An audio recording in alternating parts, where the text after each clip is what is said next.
तो आइए सबक नंबर 2 का मकालमा सुनते हैं।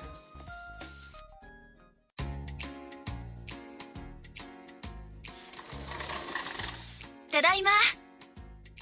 ハルさん、新しい住人が着きましたよ。はーい。ようこそいらっしゃいました。え、ロボット？そう、大家のハルさんです。はじめまして、タムです。学生です。よろしくお願いします。अब हम इस मकालमे की वजाहत करते हैं। मिया, जिसने ताम को हारुसा हाउस का रास्ता बताया था, दरवाजे से दाखिल होते हुए कहती है, ただいま。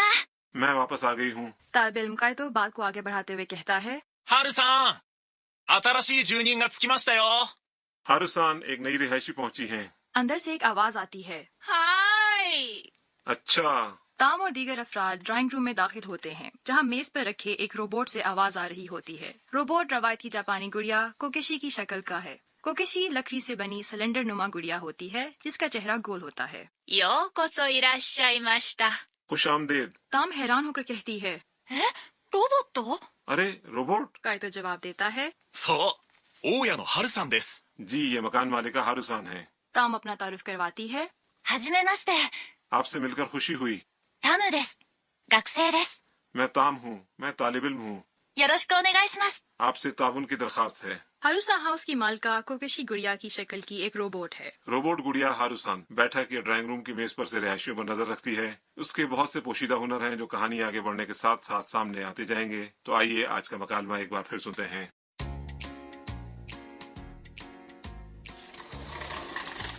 ただいま。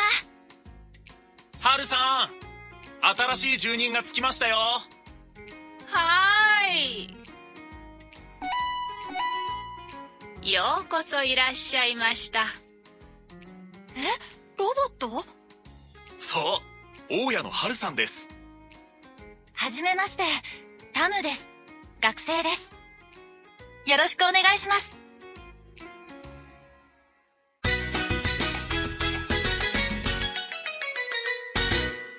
आज के सबक का कलीदी जुमला है, मैं ताम हूँ, मैं तालिब इल्म हूँ। タムです。学生です。 अगर आप इसे याद कर लें तो आप नाम और पेशा बताते हुए अपना तारुफ करवा सकते हैं। आज का नुक्ता, अपना नाम और पेशा बताते वक्त हर इस्म के बाद देस लगाएं। जैसा कि नाम ताम के बाद देस लगाकर ताम देस यानी मैं ताम हूँ, और तालिब इल्म गाक्से के बाद देस लगाकर गाक्से देस यानी मैं तालिब इल्म हूँ बनाया गया है। एक मिनट अनवर साहब, इस जापानी जुमले में मौजू यानी मैं तो है ही नहीं। जब सियाक़ो सबाक़ से मौजू जाहिर हो तो आमतौर पर इसे हज़फ कर दिया जाता है। आज के कलीदी जुमले में चूंकि ये वाज़ेह है कि ताम अपने बारे में बता रही है, इसलिए उसने मैं का इस्तेमाल नहीं किया। जापानी के लिहाज से ये ज्यादा फितरी जुमला है।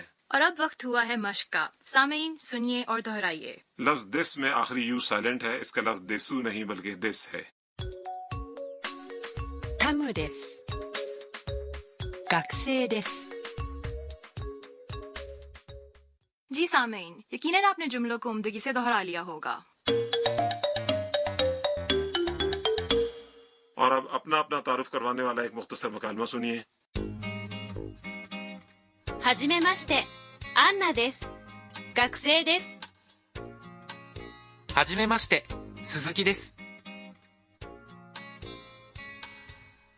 अब इस मकालमे की तशरीह। はじめまして、アンナです。学生です。 आदाब, मैं अन्ना हूँ, मैं तालिब इल्म हूँ। हजीमे माश्ते किसी के साथ पहली मुलाकात पर इस्तेमाल किया जाने वाला लफ्ज है। はじめまして、鈴木です。 आदाब, मैं सुजुकी हूँ। सुजुकी फैमिली नेम या खानदानी नाम है। जापान में तारुफ के वक्त आमतौर पर खानदानी नाम इस्तेमाल किया जाता है। ठीक है सामीन, अब ये जुमले सुनिए और बुलंद आवाज से दोहराइए। はじめまして。アンナです。学生です。はじめまして。アンナです。学生です。はじめまして。アンナです。学生です。 उम्मीद है आपने अच्छी तरह मश्क कर ली होगी। अब वक्त हुआ है इस्तेमाल की मश्क का। ये तारुफ की मश्क है। फर्ज करें आपका नाम थॉमस है। トーマス。トーマス。 आप जापानी में कहें कि मैं थॉमस हूँ तो सामीन कोशिश करें। トーマスです。 कंपनी मुलाजिम को जापानी में कहते हैं 会社員会社員 आप यूं अपना पेशा बताएं, मैं कंपनी मुलाजिम हूँ। 会社員です。 आप थॉमस हैं और कंपनी मुलाजिम हैं। हाजी में मश्ते से आगाज करते हुए अपना तारुफ करवाएं। はじめまして。トーマスです。会社員です。はじめまして。トーマスです。会社員です。はじめまして。トーマスです。会社員です。 और अब इजाफी मालूमात का कॉर्नर।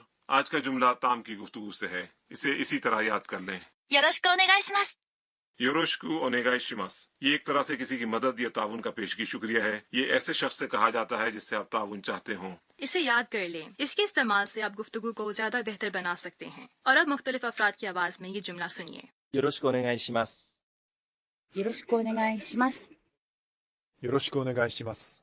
सामीन, अब आपकी इसे दोहराने की बारी है।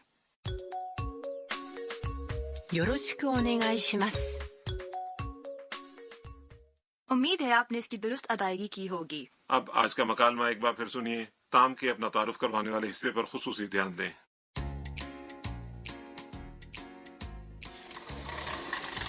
ただいま。ハルさん、新しい住人がつきましたよ。はー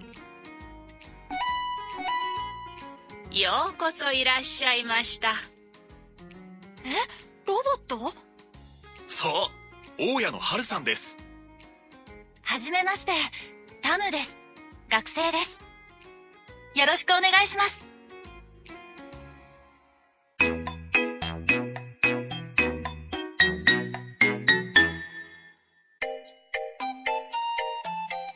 अनवर साहब, जापानी ज़बान में 3 तरह के हरूफ होते हैं, कांजी, हिरागाना और काताकाना।